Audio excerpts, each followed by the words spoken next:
Halo semua, kita semua pasti sering dong melihat anak kecil main atau bahkan kita sendiri yang main. Nah, tapi ketika kita melihat anak kecil bermain, bagaimana sih sebenarnya hubungan antara dia bermain dengan perkembangannya? Nah, kami dari kelompok 1 yang beranggotakan Amelia, Iren, Eriko, Gabriel, Tessa, dan Jessica akan mempresentasikan mengenai bermain dan perkembangan anak. Nah, kita langsung saja ke bagian yang pertama. Apa sih hubungan antara bermain dengan child development? Yang pertama, play atau bermain itu dapat reflex development. Jadi bermain itu dapat menjadi jendela bagi kita untuk melihat bagaimana status perkembangan anak pada saat itu. Nah, yang kedua, bermain itu juga dapat mendorong perkembangan. Jadi dengan bermain itu dapat menjadi konteks atau medium yang dapat mendorong perkembangan anak di berbagai area, seperti misalnya skill perilaku atau konseptualnya. Dan yang ketiga, selain mendorong, bermain itu sendiri juga dapat menjadi instrumen untuk perkembangan. Nah, seperti yang kita tadi lihat, ya, yang saya jelaskan, sepertinya bermain ini memiliki dampak-dampak positif untuk perkembangan anak. Nah, tapi beberapa permainan itu ternyata juga dapat membahayakan untuk perkembangan atau merugikan perkembangan ataupun well-being anak. Contohnya seperti illicit play yang merupakan permainan yang tanpa aturan, terus habis itu juga permainan-permainan yang membahayakan seperti melompat dari anak tangga yang paling tinggi ke yang paling rendah. Nah, bagi anak itu kan bermain. Nah, tapi permainan seperti itu dapat membahayakan perkembangan bahkan mengancam nyawa juga. Nah, maka dari itu Greta Finks itu menganalogikan bermain itu seperti makan.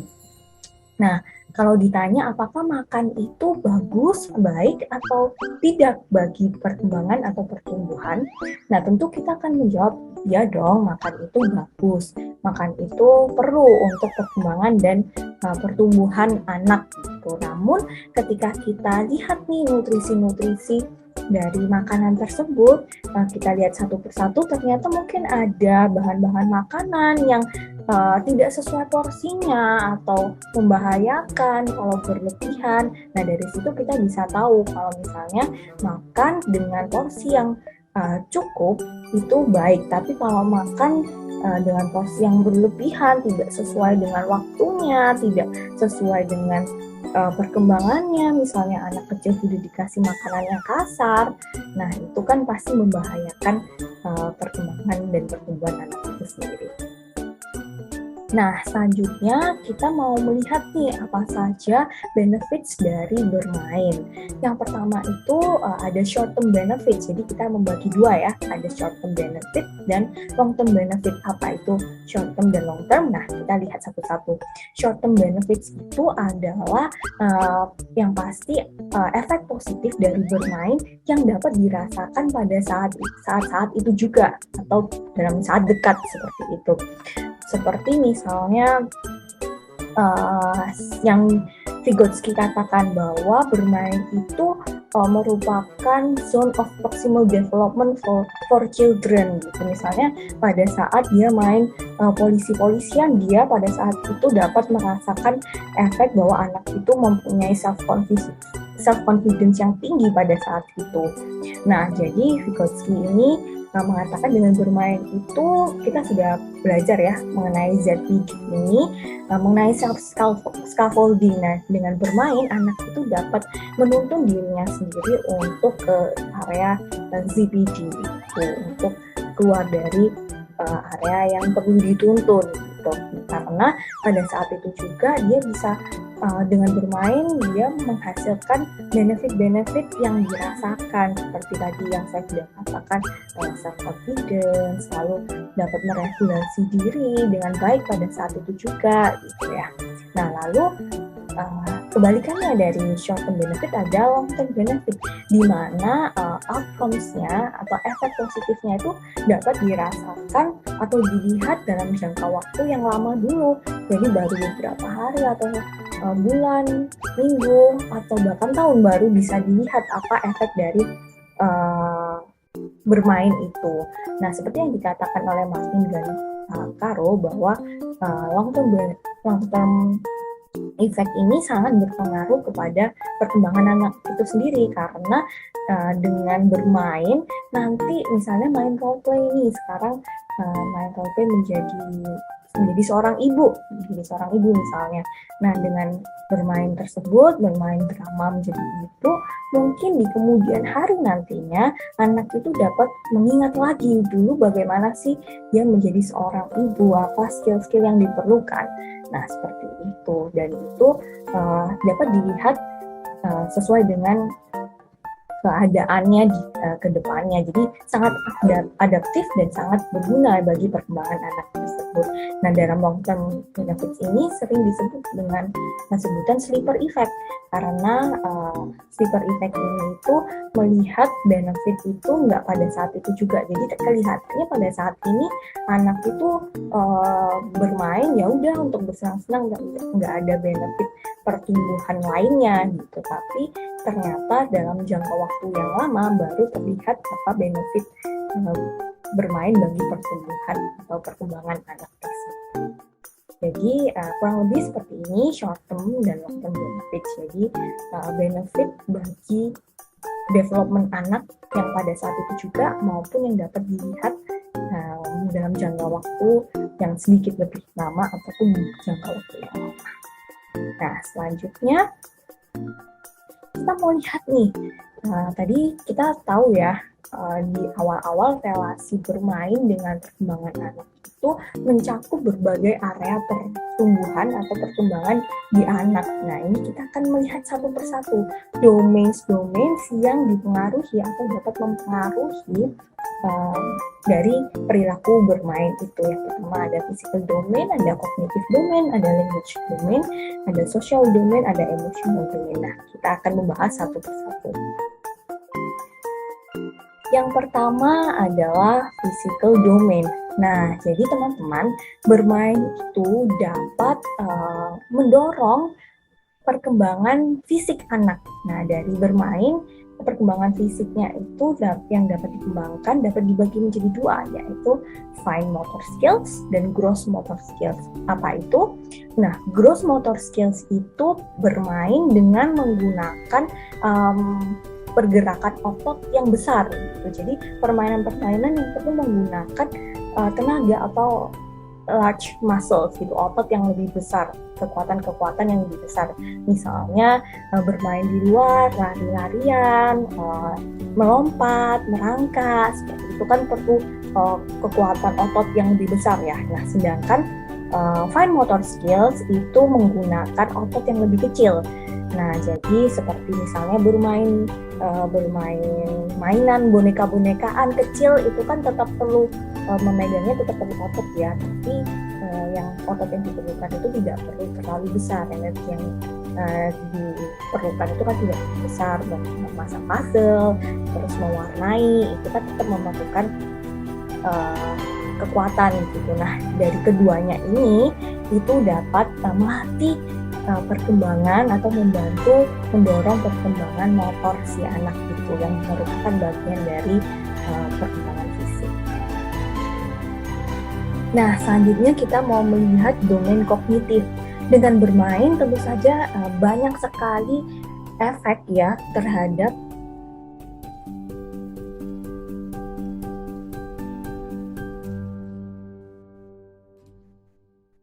Nah, selanjutnya kita akan melihat dari domain kognitif. Nah, bermain itu sangat banyak mempengaruhi area kognitif seorang anak ya, karena dengan bermain itu kita bisa lihat bagaimana cara anak itu berpikir atau apa yang dia pikirkan. Seperti misalnya kalau dia bermain puzzle gitu, kita bisa tahu bagaimana dia itu memikirkan dari mana, pasang dari mana dulu, apa yang harus dilakukannya dulu. Nah, itu kita bisa melihat, observe apa nih yang dia pikirkan gitu. Lalu kalau misalnya mau tahu jelas, biasanya dari permainan role play gitu kan, kita bisa tahu dari bagaimana dia berdialog mengenai peran tersebut, itu kan menunjukkan bagaimana ia berpikir saat itu. Nah, tentu saja kognitif ini juga sangat berkaitan dengan creative thinking gitu. Jadi bermain itu dapat mempengaruhi bagaimana anak tersebut dapat berpikir secara kreatif. Hal ini sangat jelas ya. Kalau misalnya kita kasih mainan, apa sih yang mungkin anak itu lakukan dengan mainan itu. Nah, ya, berkaitan dengan kognitif ini juga disampaikan oleh Vygotsky bahwa anak itu dapat memiliki ability untuk dapat memisahkan pemikiran untuk melakukan aksi maupun memainkan objek gitu. Jadi kognitifnya itu juga sangat berperan. Lalu kalau Piaget mengenai kognitif ini, dari bermain itu anak-anak tuh dapat mengembangkan pemikiran yang simbolik, sudah nggak abstrak lagi. Nah, kita tuh akan melihat lebih dalam lagi nih tentang area kognitif ini melalui 6 variabel. Yang pertama ada conceptual development, ada intelligence, operational thinking, problem solving skill, divergent thinking, dan metacognition. Yang pertama kita lihat mengenai conceptual development. Nah, seperti namanya yaitu perkembangan konseptual. Kita ambil contoh socio-dramatic play. Dengan bermain socio-dramatic play, anak itu dapat mengembangkan konseptualnya gitu. Karena seperti kita tahu permainan role ini kan anak itu adopt roles dan bermain peran mengenai ceritanya. Nah, dengan socio-dramatic play ini, Smilansky mengatakan bahwa dapat membantu anak untuk mengintegrasikan pengalaman-pengalaman yang kelihatannya terpisah gitu. Seperti misalnya memilih makanan dan paying makanan itu ke kasir gitu. Jadi dengan bermain sosiodramatik si anak itu dapat belajar gitu loh mengenai bagaimana nanti kalau memilih makanan itu kayak gini, tapi habis milih saya harus membayarnya. Nah, jadi anak itu bisa berpikiran seperti itu, membantu anak untuk dapat berpikir atau mengintegrasikan pengalaman tersebut yang mungkin nantinya berkaitan dengan benefits tadi. Di long term-nya anak dalam pertumbuhannya anak bisa tahu, habis saya beli makanan ya saya harus ke kasir untuk membayarnya. Nah, itu dapat dilakukan anak itu berkali-kali ya. Jadi habis beli bayar, terus mungkin dia mau beli lagi, nanti dia harus bayar lagi.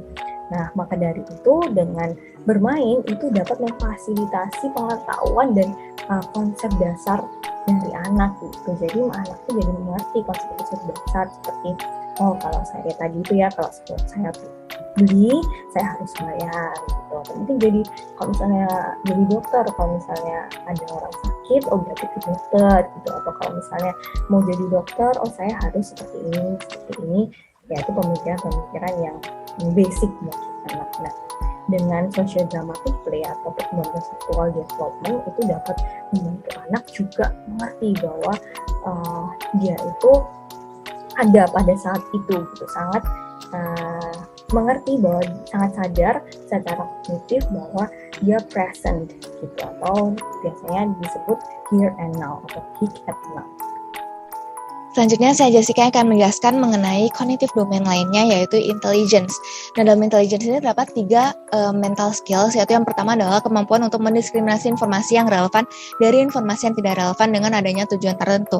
Kemudian yang kedua adalah meningkatkan kemahiran dengan menggunakan petunjuk yang lebih sedikit untuk dapat mendapatkan informasi yang lebih banyak. Kemudian juga bisa menggunakan level kemampuan berpikir secara abstrak. Nah, penelitian menunjukkan bahwa bermain ini meningkatkan intelijensi dan juga perkembangan dari mental secara general. Nah, kemudian investigator juga menemukan bahwa bermain ini juga berdampak positif pada skor IQ yang dimiliki oleh anak-anak. Nah, kemudian yang ketiga selanjutnya ada operational thinking. Nah, operational thinking ini berkaitan dengan conservation. Conservation adalah istilah yang merujuk pada pemahaman bahwa objek atau properti tertentu itu misalnya jumlah, kuantitas atau angka gitu tidak akan berubah walaupun mengalami transformasi. Misalnya ketika air dalam wadah pendek itu dituangkan ke dalam air dalam wadah yang panjang gitu, itu walaupun wadahnya berbeda tapi volume airnya tetap sama. Nah, kemudian Rubin, Finn, dan Vandenberg itu mengemukakan bahwa bermain role play atau bermain peran itu melibatkan dua fungsi kognitif atau dua operational kognitif dalam conservation gitu. Yang pertama adalah decentration. Nah, decentration ini adalah ketika anak-anak itu menyadari diri mereka sendiri dan dapat berubah peran secara simultan. Nah, kemudian ada yang kedua adalah reversibility, adalah kesadaran anak bahwa mereka dapat mengubah role khayalan mereka itu menjadi identitas asli mereka kapan saja mereka menginginkan. Nah, misalnya ketika anak-anak itu sedang bermain peran, mereka sedang masak-masak. Nah, bermain peran menjadi ibu yang sedang memasak di rumah. Nah, ketika mereka sudah selesai bermain, dengan adanya reversibility ini, mereka dapat langsung kembali menjadi diri mereka sendiri, yaitu menjadi anak-anak kembali. Nah, tapi ketika mereka ingin bermain menjadi role ibu yang sedang memasak, mereka dapat menggunakan decentration gitu, dengan tetap menyadari diri mereka sendiri, tapi mereka dapat menggunakan role atau peran khayalan mereka untuk bermain. Nah, kemudian yang keempat ada problem solving. Nah, Brunner itu menteorikan bahwa bermain itu berkontribusi pada kemampuan anak dalam memecahkan masalah dengan meningkatkan kemampuan mereka untuk memilih perilaku. Nah, biasanya dalam bermain, anak-anak itu mencoba berbagai perilaku yang berbeda, dan perilaku mereka ini dapat digunakan kemudian nantinya untuk problem solving atau memecahkan masalah. Contohnya adalah village atau desa khayalan yang mereka susun. Misalnya anak-anak membuat sebuah desa khayalan, mereka akan misalnya menyusunnya dari blok-blok atau Lego dengan bentuk-bentuk yang mereka inginkan gitu. Kemudian ketika mereka sudah bisa untuk menciptakan desa mereka sendiri, menciptakan hal-hal yang mereka inginkan gitu dari objek-objek tertentu, misalnya Lego atau puzzle atau apapun itu. Nah, mereka akan mengembangkan kemampuan memecahkan masalah atau problem solving. Nah, kemudian yang selanjutnya, yang kelima adalah divergent thinking. Nah, divergent thinking ini berkaitan erat dengan creative thinking atau kreativitas. Nah, correlational studies itu menekankan atau membuktikan bahwa terdapat hubungan positif antara bermain dan berbagai pengukuran kreativitas. Nah, biasanya anak-anak yang diperbolehkan untuk bermain dengan objek akan ditemukan lebih kreatif dan tidak ada standar tertentu yang digunakan oleh mereka. Nah, misalnya seperti gambar di bawah ini, yang sebelah kiri dia ingin memajang foto, tapi dia hanya dapat memikirkan untuk menggunakan paku saja untuk memajang foto. Nah, sebaliknya di gambar yang sebelah kanan, perempuan tersebut juga ingin memajang foto, tapi dia bisa memikirkan cara lain untuk memajang fotonya, misal bisa dengan paku, bisa dengan selotip, double tape, lem, dan lain sebagainya gitu. Jadi bukan hanya paku saja. Nah, ini yang disebut dengan divergent thinking, ketika kita bisa berpikir untuk memecahkan atau menemukan solusi dari suatu permasalahan dengan berbagai cara, bukan hanya satu cara saja. Nah, kemudian untuk selanjutnya itu ada metacognition. Nah, metacognition ini adalah berpikir tentang berpikir. Nah, seiring bertambahnya usia, anak-anak itu biasanya menjadi lebih sadar dengan proses kognitif yang terjadi dalam diri mereka sendiri. Nah, Piaget juga mengatakan bahwa ini adalah kondisi sentral dari perkembangan kognitif. Nah, terdapat link antara metakognitif dan bermain yang important atau penting bagi koherensi anak-anak itu dalam membentuk social interaction, yang dalam berbicara, dalam berkomunikasi.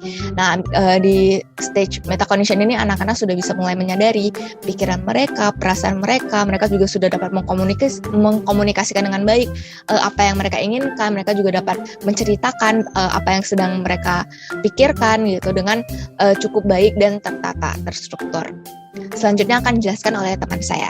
Halo semua, aku Iren. Yuk kita masuk ke Theory of Mind. Nah, Theory of Mind adalah area penelitian yang berkaitan dengan metakognisi dan juga perspective taking, dan termasuk ke dalam social domain. Nah, pada anak-anak tahap early childhood gitu ya, menurut Leslie, anak-anak itu mengembangkan suatu model dari mental states, yaitu si Theory of Mind ini. Nah, teori ini adalah kesadaran implisit dan dasar yang bahkan dimiliki oleh anak-anak kecil tentang keadaan psikologis internal mereka maupun keadaan psikologis orang lain. Nah, kebanyakan anak-anak gitu ya, maupun anak muda gitu ya, mungkin mereka masih belum menyadari bahwa mereka memiliki informasi istimewa, yaitu pengetahuan yang mereka miliki tapi orang lain gak punya, ataupun mereka masih berpikir bahwa pandangan itu sama gitu, pandangan semua orang tuh sama, sehingga kadang kalau mereka sudah mulai mengembangkan theory of mind ini, mereka jadi lebih peka terhadap kenyataan bahwa oh ternyata orang lain tuh punya pikiran, punya perspektif, punya sudut pandang yang beda-beda ya, dan seringkali itu bertentangan sama si anak. Nah, Singer and Singer ini mengajarkan bahwa langkah besar dalam perkembangan anak itu kalau anak bisa melepaskan atau menunjukkan representasi kepura-puraan dari representasi mental tingkat dasarnya. Seperti contoh, kayak dia lihat kabel gitu ya, lihat kabel, dia lihat panjang, oh ini kayak ulet deh, ulet juga panjang gitu. Nah, ketika anak-anak sudah bisa melakukan hal tersebut, artinya mereka sudah mengembangkan sistem meta representasi mereka, sehingga mereka bisa memanipulasi, memodifikasi, mengubah, atau secara fleksibel mereka bisa mengkarakterisasi suatu benda atau objek dan menggunakan representasi informasi utama dari apa yang mereka lihat gitu. Mereka sudah bisa mempersepsikan tentang realitas yang nyata. Nah, kita masuk ke dalam language domain gitu ya, dimana menurut language domain ini dikatakan bahwa permainan bahasa itu tuh membantu anak-anak untuk menyempurnakan keterampilan bahasa yang sudah dimiliki, yang sudah diperoleh, dan meningkatkan kesadaran mereka akan aturan linguistik. Nah, Brunner juga berpendapat bahwa bentuk gramatikal dan pragmatis bahasa yang paling rumit tuh justru muncul pertama kali saat anak-anak bermain loh, pada aktivitas bermain. Dan bahasa yang digunakan tuh biasanya decontextualized language gitu. Apa sih decontextualized language ini? Jadi decontextualized language adalah bahasa yang digunakan untuk mendeskripsikan gitu kejadian masa lalu ataupun future gitu, dan bisa membicarain orang, tempat, action, objek yang saat itu tuh nggak ada. Contoh, Sabtu lalu aku kasih adik aku es krim loh, jadi kejadian yang sudah masa lalu, dan es krimnya juga adiknya tuh udah nggak ada gitu. Nah, itu yang disebut dengan decontextualized language. Lalu sama bermain juga, bermain tuh bisa memperkuat kompetensi representasional anak dan dapat membantu anak untuk mempelajari keterampilan yang diperlukan untuk memahami dan memproduksi bahasa-bahasa atau teks-teks dekontekstualisasi dalam pelajaran membaca dan menulis akademik selanjutnya gitu. Dan dikatakan juga hubungan dari language, communication, dan literasi ini terus berkembang selama tahun-tahun pada anak di masa early childhood gitu. Misalnya mereka lagi bermain sosiodrama gitu ya, pretend play gitu, dikaitkan dengan keterampilan dari seni bahasa pada anak-anak di preschool. Nah, kita masuk ke dalam social domain, di mana dalam bermain ya teman-teman, gak mungkin kita main sendiri gitu ya, namanya kayak halu gitu. Kalau bermain pasti ada orang lain gitu, antara mungkin teman atau dia bermain bersama pembimbingnya seperti orang tua, guru, maupun mungkin mbak pengasuh gitu ya. Dan pengasuh atau orang-orang di sekitarnya ini sangat berpengaruh terhadap anak, karena saat bermain nih mereka sedang mempelajari tingkah laku gitu. Kalau misalkan dari kecil dibilang kayak udah gini aja biar menang gitu, nanti bisa jadi mengembangkan tingkah laku anak yang di kemudian hari nggak mau kalah atau curang gitu. Jadi berpengaruh banget nih orang-orang di sekitarnya dia. Dan dengan bermain juga anak-anak ini mempelajari berbagai skill seperti berbagi, kerjasama, bahkan yang menurut aku penting itu kemampuan untuk mengenal emosi orang lain maupun dirinya sendiri gitu. Jadi bermain ini sangat berdampak pada social development seorang anak, sehingga dikatakan bahwa bermain merupakan kunci dari perkembangan sosial seorang anak karena mengajarkan berbagai skills yang penting dalam bersosialisasi. Nah, kita masuk ke dalam setiap permainan memiliki rules nih, pasti ada peraturannya, sehingga anak itu bisa belajar the meaning of rules. Artinya dari aturan itu apa sih? Jadi contohnya misalkan lagi main petak umpet gitu, kita mau belajar kalau jaga nggak boleh noleh ke belakang, nggak boleh ngintip gitu. Jadi anak ini belajar bahwa oh arti dari permainan ini, arti dari aturan itu kita harus belajar jujur ya, kayak gitu. Makanya peran dari pembimbing juga penting gitu ya, supaya anak tuh nggak cuma main tapi bisa belajar sesuatu gitu. Dan dalam bermain juga anak belajar tentang planning, jadi perencanaan. Misalkan mereka mau main pretend play gitu, main rumah-rumahan, kamu jadi mama ya, kamu jadi papa ya, kamu jadi anak ya gitu. Sehingga anak-anak belajar juga tentang planning. Juga anak-anak belajar tentang turn alternation, yaitu giliran gitu ya. Banyak anak-anak yang nggak mau disuruh jaga pas pertama-tama karena menurut mereka nggak enak. Nah, dari bermain ini mereka belajar tentang adanya giliran gitu. Jadi mungkin mereka bisa belajar tentang kesabaran dan lain sebagainya, dan juga termasuk tentang cooperation atau gimana mereka berkooperasi dengan baik, bekerja sama dengan baik dengan teman-teman yang lainnya gitu. Dan dalam bermain, keterampilan sosial atau social skills mereka nih meningkat, dan tentunya kemampuan sosial yang baik itu diperlukan oleh seorang anak agar mereka dapat berinteraksi juga dengan baik gitu. Nah, saat bermain, anak-anak juga mengembangkan interaksi yang positif, contohnya berkooperasi, bekerja sama, sehingga bermain dan social competence ini memang memiliki keterkaitan kayak gitu. Nah, itu aja. Selanjutnya akan dijelaskan oleh teman aku. Thank you. Kemudian aspek sosial selanjutnya adalah perspective taking, di mana ini adalah kemampuan seseorang untuk dapat melihat ataupun memahami dari sudut pandang orang lain, baik secara visual, apa yang dilihat, kognitif, pikiran, maupun secara afektif, perasaan, atau yang biasa disebut dengan empati. Nah, segala kemampuan ini memiliki peranan penting dalam perkembangan sosial dan moral anak, serta social competence mereka. Nah, namun seperti kita ketahui dari penelitian Piaget dan rekan-rekannya, anak kecil itu memang masih memiliki kesulitan dengan segala bentuk pengambilan perspektif. Hal ini karena natur pemikiran mereka yang masih bersifat egosentris. Mereka hanya mengetahui satu sudut pandang, yaitu sudut pandang mereka sendiri. Namun memang seiring berjalan waktu, ketika mereka sudah dewasa akan terjadi proses decentration yang membuat mereka menyadari persepsi, pikiran, dan perasaan orang lain yang berbeda dari mereka. Terdapat satu jenis permainan yang dapat memiliki peran penting dalam pengembangan kemampuan perspective taking ini, serta social competence, yaitu socio-dramatic play. Hal ini karena di permainan ini anak-anak dapat memerankan berbagai peran, misal sebagai orang tua, bayi, ataupun superhero. Nah, dengan menggambarkan karakter tersebut secara akurat gitu ya, mereka berarti harus bisa menempatkan diri mereka di posisi orang lain. Hal ini maka akan membantu mereka mengembangkan pengambilan perspektif, juga proses decentration, serta kemampuan kognitif lainnya. Selanjutnya, bermain juga dapat membantu anak berkembang secara emosional, di mana anak dapat mengembangkan self-concept dan self-esteem mereka sendiri. Lalu dalam permainan itu, anak memiliki kontrol, lalu mereka bisa belajar menghadapi ketakutan dan stres, memproyeksikan perasaan selama bermain, mengidentifikasi emosi mereka, lalu mereka juga bisa belajar empati dan mengerti sudut pandang orang lain ketika misalnya mereka lagi bermain bersama. Kemudian dengan role play, mereka juga bisa belajar mengenai peran mereka sendiri maupun peran orang lain. Selanjutnya adalah beberapa tokoh yang mengemukakan pendapatnya mengenai bermain dan self-concept. Tokoh pertama Erikson itu mengungkapkan bahwa bermain dapat membantu menyelesaikan konflik ego seperti anxiety dengan membiarkan konflik ini didramatisasi dan juga dimainkan. Sebagai contoh, bermain untuk mengurangi khawatir seorang anak akan kompetensi. Namun dia juga mengubah pandangannya menjadi lebih positif, di mana permainan dan juga role play yang berorientasi masa depan dapat meningkatkan keyakinan diri akan kehidupan manusia di masa mendatang serta harapan mereka akan identitas mereka sendiri. Nah, tokoh selanjutnya adalah Feller, di mana dia menyatakan bahwa bermain ini memungkinkan anak untuk mengalami kembali peristiwa pribadi masa lalu dengan suasana hati dan emosi yang menyertainya. Jadi dia lebih memiliki pandangan psikoanalitik.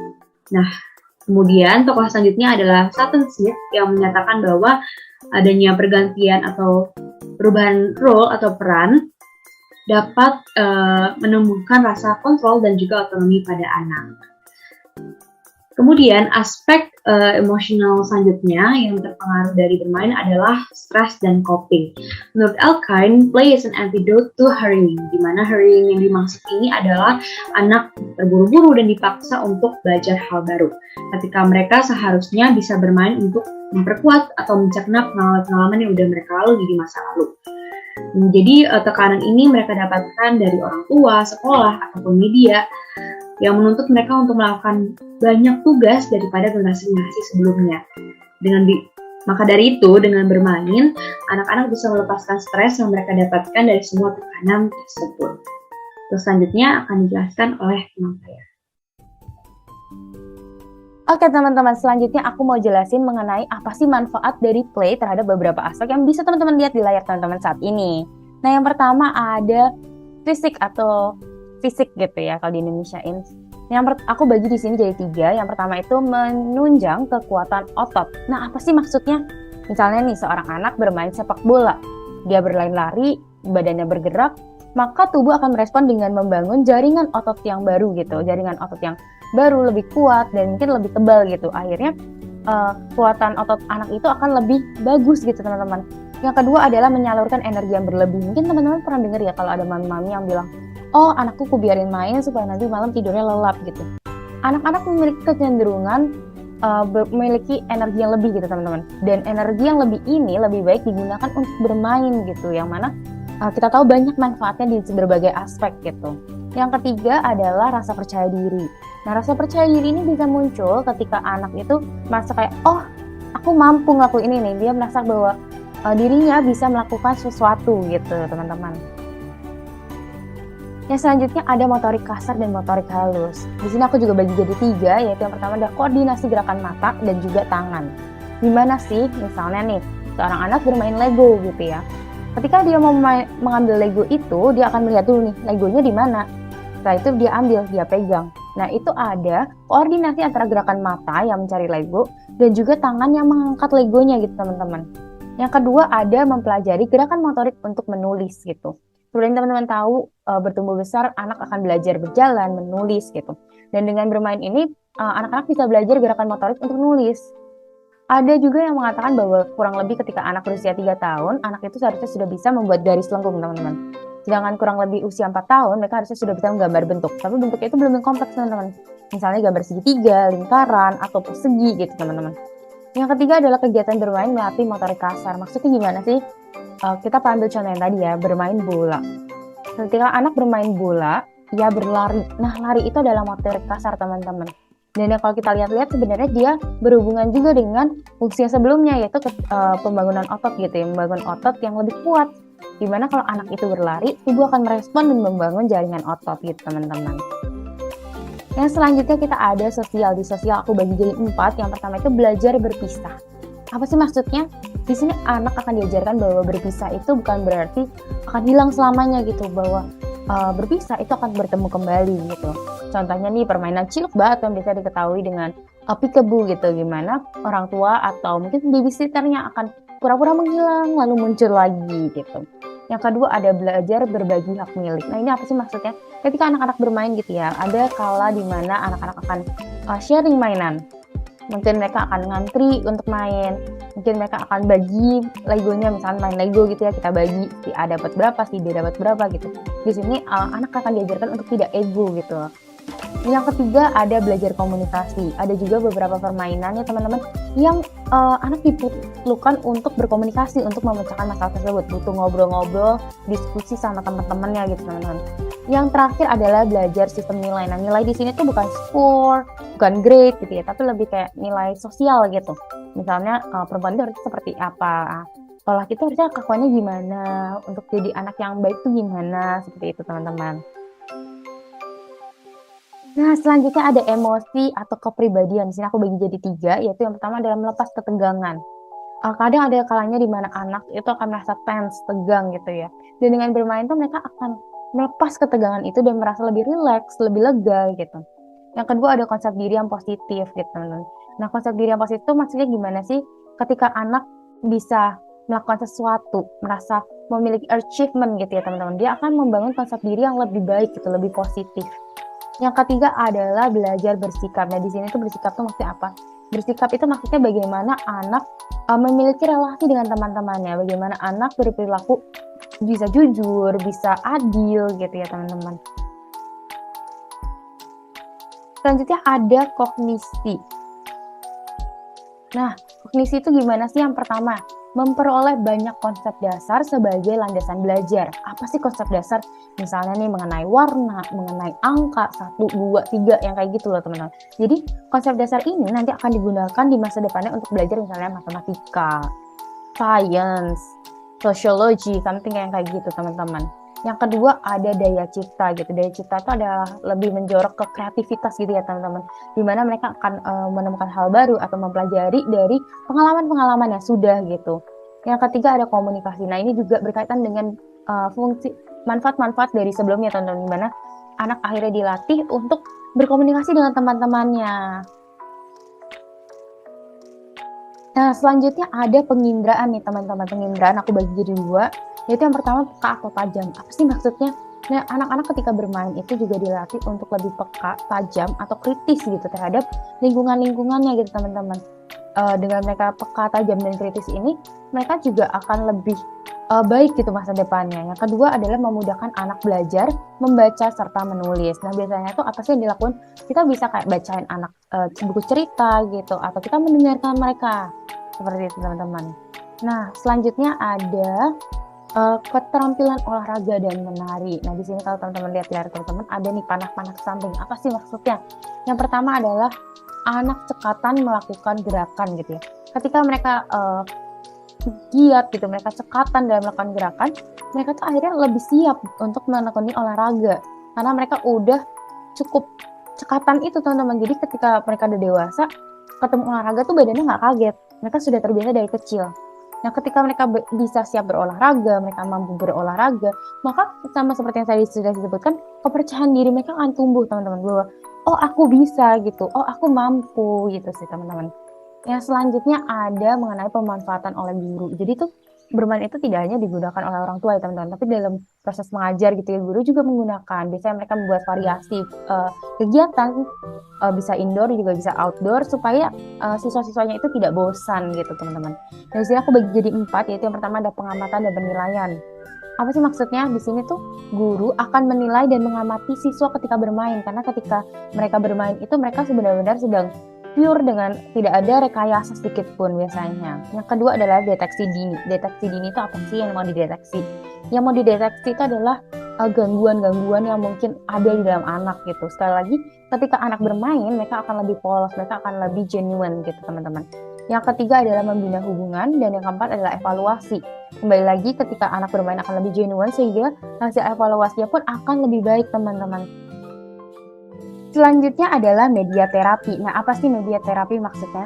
Yaitu permainan dapat diaplikasikan pada anak-anak yang bermasalah atau mengalami kesulitan di masa terapi gitu ya, teman-teman. Nah, pasti maksudnya anak-anak yang bermasalah gitu ya. Misalnya anak-anak yang punya kecenderungan agresi, yang kalau di terapi marah bawaannya, atau anak-anak yang suka ini jambak-jambak rambut sampai luka, atau mungkin bahkan anak-anak yang sulit bersosialisasi gitu sih, teman-teman. Nah, yang terakhir ada media intervensi. Nah, media intervensi ini maksudnya gimana? Aku bagi jadi 3 poin.